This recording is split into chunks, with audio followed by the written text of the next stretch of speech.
Hey guys, it's Cece, and today I am here to talk about the books that I read in February. So, two notes I think about February. The first is that I was participating tentatively in two reading challenge or readathons over the course of February. I participated in Contemporary-a-thon. I have a whole vlog dedicated to that, so go and check that out. I was also trying to participate in Blackathon, and I wound up not being able to accomplish a lot of the challenges of Blackathon.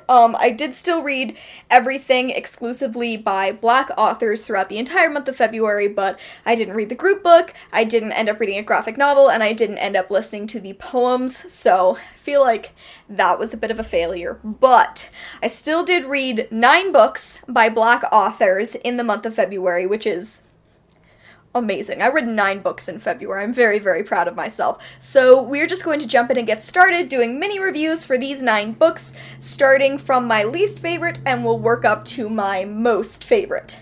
I feel like people might be able to guess my least favorite and my most favorite.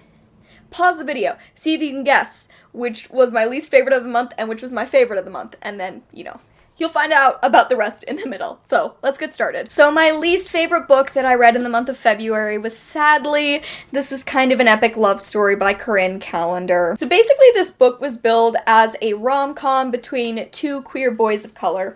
The love interest is also hard of hearing. The main character, Nate, has seen so many relationships go south that he kind of doesn't believe in romance anymore. One of those relationships is the one that he used to have with his best friend. The two of them dated, then they broke up, and now they're friends, but Nate's still kind of in love with her. And then a boy that Nate was best friends with in, elementary school moves back into town, and the two of them kind of reconnect. So yeah, this is billed as a rom-com, and I don't think it was. I talked about this in my Contemporary-a-thon vlog, but this book had so much cheating.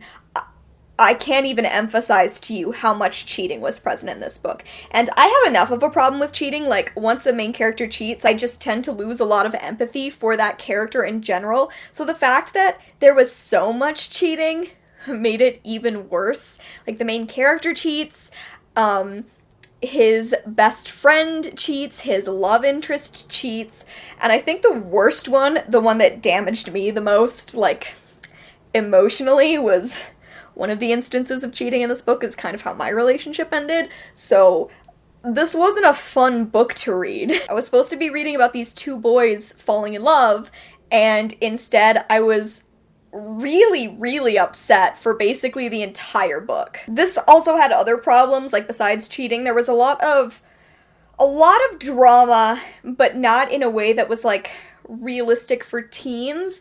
None of the friendships that were presented in this book were healthy or good in any way. It was just a lot of drama. It was a lot of not even miscommunication, but everyone getting into each other's lives in a really codependent and not great way. The best that can be said for this is that it is a romance between 2 queer boys of color. It has that rep where the love interest, Oliver, is hard of hearing and communicates via sign language most of the time. Although I have heard from deaf and hard of hearing reviewers that the signing rep isn't the greatest, that in general the hard of hearing rep isn't the greatest. The other thing is that most of the characters in this were queer, but I don't want to read a romance that's just always about everyone cheating on their significant other. It doesn't make me interested in any of the romances, it doesn't make me interested in any of the characters, and if on top of all of that, it's going to be nothing but drama all the time between friendships that I don't care if they continue to exist, I'm not going to be that invested in the book. So, I wound up giving this 2 stars because, I appreciate what this book was trying to do with this cast of characters, but other than that, this had not that much going for it. It consistently infuriated me, and I did not enjoy the process of reading it. In fact, it made my week of reading it very bad. So, 2 out of 5 stars for this, and I will definitely not be really recommending it. So, next up we have Dear Ijeawele, or A Feminist Manifesto in 15 Suggestions by Chimamanda Ngozi Adichie. This is a teeny tiny little feminist Originally it was written as an email from Chimamanda to one of her friends, so I've gone back and forth on how I feel about this. What I've decided basically is that I'm probably going to be getting rid of the two books that I have by Chimamanda. I have this and We Should All Be Feminists. When this was published, or near when this was published in 2017, it became apparent that Chimamanda has some really trans exclusionary points of view. I wasn't that involved in knowing about her at that time, so I didn't know that much about it, but as I read this, there kept being these really cis-centric ideas pushed, and a lot of tying biology to ideas of gender, which is baffling because that's exactly what it seemed like this was supposed to be fighting against. Like, oh yeah, we shouldn't only expect these things of women because not all women are like this.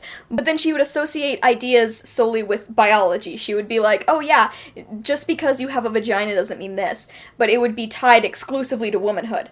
And so I was getting, like, real oogie vibes when I was reading this. I was like, oh, this feels real cis-centric. This feels very exclusionary. And a lot of the times, everything is very heteronormative to, like, one line near the very end. So I've done a lot more reading and a lot more looking into her views and talking to some people and deeply incorrect, exclusionary, horrific ideas about trans people. So I'm getting rid of her books. I think that this has some good ideas. Honestly, like, as a feminist, it's very 101 in its nature, but I don't support Chimamanda or her views, and I don't really support the ciscentrism that was presented in this book. So, like, when I read it, I gave it 3 stars, but I don't know, I might remove my rating for this on Goodreads, and I'm kind of done with Chimamanda. Which is really upsetting, because I admired her so much as a feminist in college, and it's always incredibly disappointing when people use that kind of platform to promote hate. But yeah, that's my mixed and complex feelings on this book. I can't support this, and I can't support her. Next up, I'm going to talk about Beasts Made of Night by Tochi Onyebuchi. So this is a Nigerian-inspired fantasy that I had a lot of expectations for. This is about a character named Taj, and he is something called an Aki, which Akis are people who eat sin beasts. Basically, in this world, when someone has guilt, it forms a sin beast, and Aki are able to eat the sin beast and absolve that person of guilt. Except Taj, when he consumes a sin beast, a tattoo of that beast appears on his skin, and the guilt of the act appears on his mind, and it takes a while to, like, discern what makes him different from other Aki. It makes it seem like that's a real difference, but that happens to every Aki. It's just that their tattoos and memories of that event fade, and all of Taj's memories stay with him, as well as the tattoos, which usually drives people mad. But then, in this world, basically, there are mages that control everything that's going on. They control it even more than the royal family. So all of this sounded really interesting, and it had a lot of really great concepts going for it, so I had a lot of people say that this book was slow. And usually when people are like, oh, this book is slow, that means that it's a book I'm going to enjoy, because slow tends to be code for character-focused, and character-driven narratives are the narratives I appreciate most. This is slow in that truly nothing happens for, like, 75% of the book. Minor things happen, but none of it impacts the main character, and it feels like you're consuming the story at a distance. Taj never feels the consequences of actions, he never feels the consequences of changing his station in life. And then in the last 25% of the book, a ton happens, and in the last 20 pages of the book, an entire book's worth of things happen, and none of it was built up to appropriately. So you're left with this book that's, you know, like 300 pages long, and most of it is just Taj floating through life, and you're supposed to understand that he's led this life where he's had to scrounge to survive, and he does what he does in order to provide for his family, who will no longer speak to him because he is an Aki, but none of it makes an impact on Taj, and then all of a sudden you're thrust into this last third of the book that makes no sense because you haven't been given nearly enough information in the somehow 200 pages worth of time that you should be getting information. And it's just like, this was structured so poorly, and I wish that, I don't know, maybe that the 20 pages had been stretched out for longer and had less of the stuff that happened in the middle, or that truly this book had been just not much happening for Taj, but his character would have been focused on, and then we could have pushed that 20 pages to the plot of the second book. I don't know what the plot of the second book is. I pretty much determined after I read this that I wasn't going to read the second book. I just wasn't that blown away by this, and I wound up giving it 2.5 out of 5 stars. Next, I'm going to talk about Tyler Johnson Was Here by J. Coles. So this is about a main character named Marvin. Marvin has an identical twin, Tyler, and it feels weird. It feels weird to explain this plot again the way it's explained on the jacket copy, because I feel like you don't get to the stuff that it describes on the jacket copy until over halfway through. And that makes me feel real weird about it. Like, it says in big letters, Tyler Johnson, my brother who was killed. And I think that that's a very odd thing to put on jacket copy for something that doesn't happen until halfway through the book.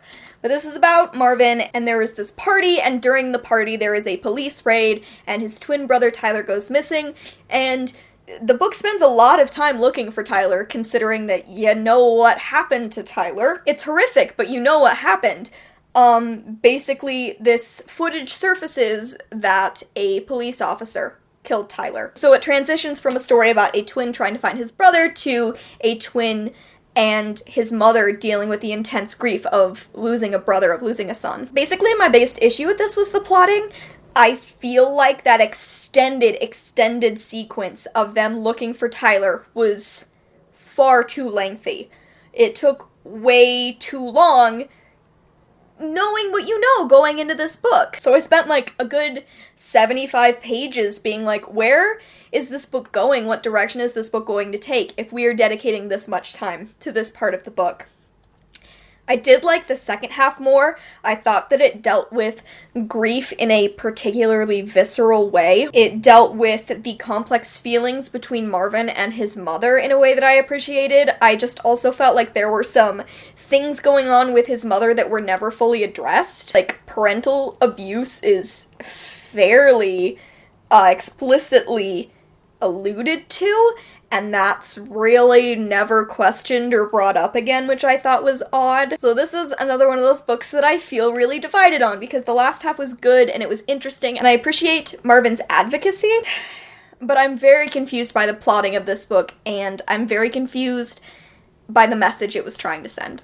So I wound up giving this 3 out of 5 stars. It's just like a lot of complex feelings that left me feeling very middling about this book overall. Next, I want to talk about Binti by Nnedi Okorafor. This is the first part of a trilogy. This is like a novella trilogy, so it's about 90 pages long in total. This is about a girl named Binti who is one of the Himba people from Earth, and her people are very dedicated to staying isolated from the rest of the world, and they also never leave their home area. Everything about the Himba is tied to the earth that they came from, and they cover themselves with a clay substance. Like, head to toe they are covered with this clay substance to remind themselves that they come from the earth. Binti is the first of her people to be accepted into this far-off university. It's called Unza University, and she has to run away from home and basically accept that she's not going to be accepted back into her people because she's left. And that's forbidden. And then while she is on her way to Unza Uni, an alien race attacks the ship, and Binti is kind of left to deal with the consequences of that on her own. So this is a fascinating novella, and so much is going on in this. I think that the first, 30 pages are very rushed, because everything I just told you occurs in the first 30 pages, so you are learning a lot about this new culture, a lot about Binti, a lot about a long war waged between multiple alien species.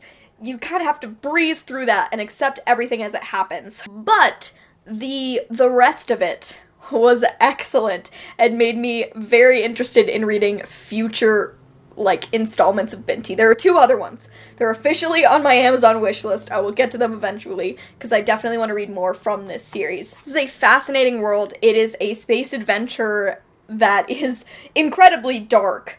As a warning, so much murder occurs very quickly, and it's brutal and it's difficult, but it also examines culture and a cultural clash between different species in a really fascinating way. I've been watching a lot of Star Trek Next Generation for the past few months, and this just felt like a perfect thing to kind of add into that rotation of the sci-fi media I've been consuming. This is a lot darker than Star Trek, but just felt like it fit with the kind of messages of that show really well. I definitely loved it. Definitely want to read more, and I gave this 3.5 out of 5 stars. Next, I want to talk about Black Enough, Stories of Being Young and Black in America, edited by Ibi Zoboi. So this is an anthology, a collection of stories, and I really loved this. I would venture to say that this is my favorite anthology that I've ever read.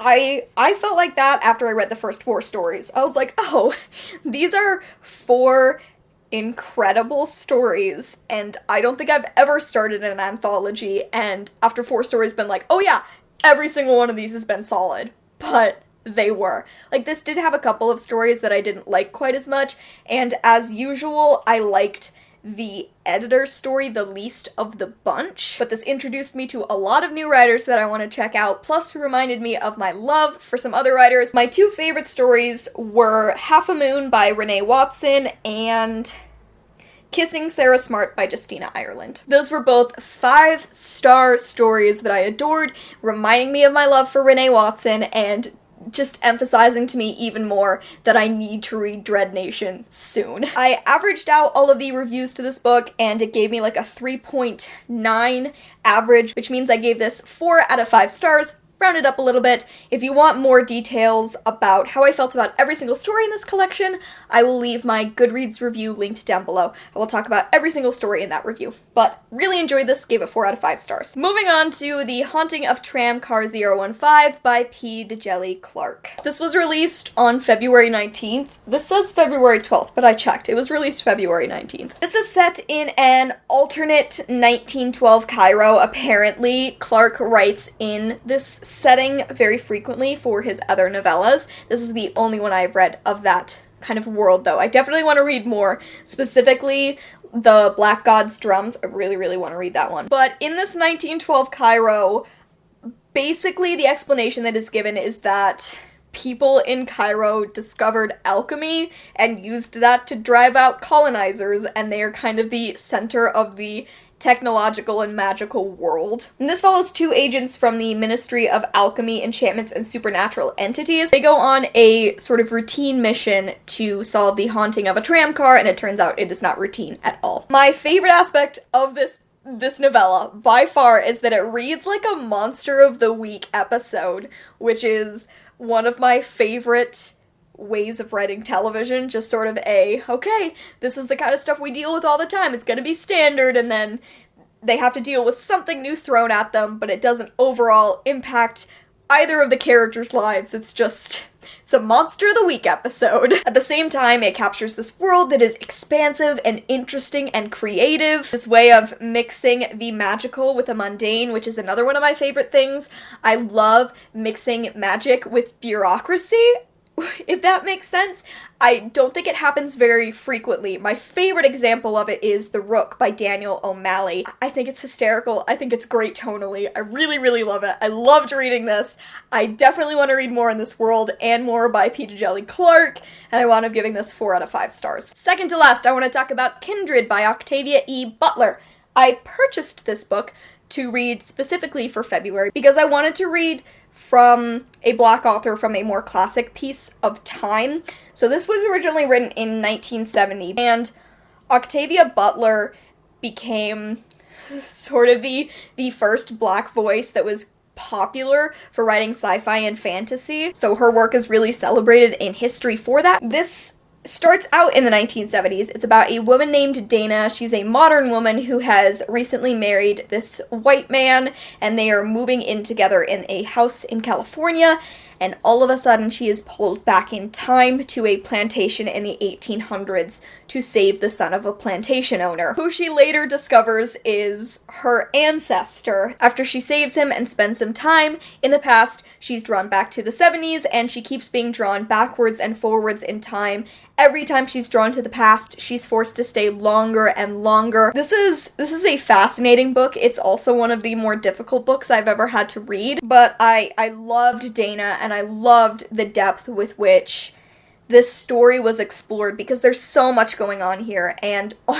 none of it's easy. It's an incredibly difficult story for Dana as this woman who has, modern sensibilities and is forced to conform to a horrific way of life as a way to save herself in the future, because she knows if she steps out of line, it could mean the end of her family line. It could mean the end of her existence. This took me a while to read because it felt like there was so much to work through that I really wanted to dedicate my time to really allow myself to think all of this through and absorb it.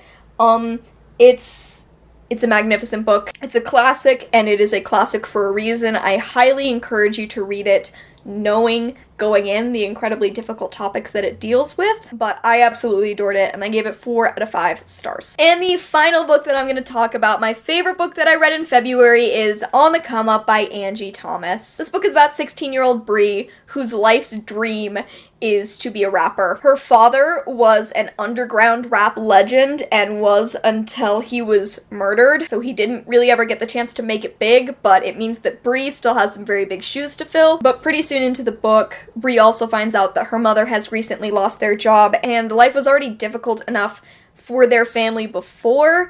Bree doesn't know how they're going to make it now. I talked about this book in my patron exclusive live show because this is the book that my patrons chose for me to read, and every month I do a live show that's exclusive to patrons. Just like every month my patrons get to choose a book for me to read. And one of the things I was talking about and working my way into like what I felt about this book is that I love Bree because she is angry.